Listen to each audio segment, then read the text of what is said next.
Well, folks, it happened again. The United States, in its infinite wisdom, has decided that peace in Gaza can wait. They vetoed yet another UN resolution calling for a ceasefire. This time, it was a resolution supported by every other country on the Security Council. You'd think that would give them pause, wouldn't you? But no. America stands alone. Again, this is getting to be a habit and not a good one. The official reason? The resolution didn't include specific conditions for the release of hostages held by Hamas. Now, I'm no diplomat, but it seems to me that a ceasefire would be a pretty good first step towards getting those hostages back. But hey, what do I know? I just want to see the violence stop. The reaction to this latest veto has been swift and fierce. China, Russia, even close allies of the US have condemned the move. They're calling it reckless, irresponsible, and a betrayal of the Palestinian people. They're saying that America is standing in the way of peace, that they're more interested in protecting Israel than in saving innocent lives. And you know what? It's hard to argue with them.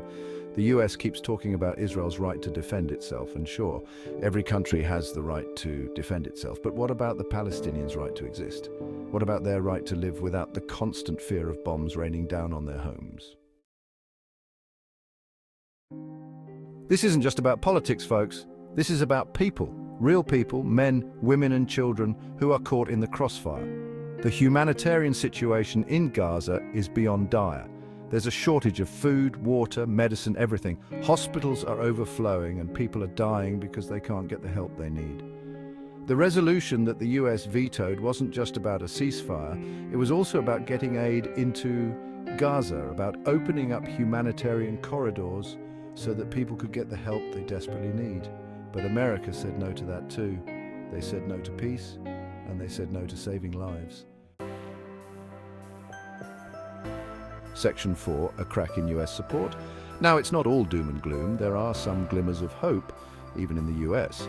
Some senators are starting to question America's unwavering support for Israel.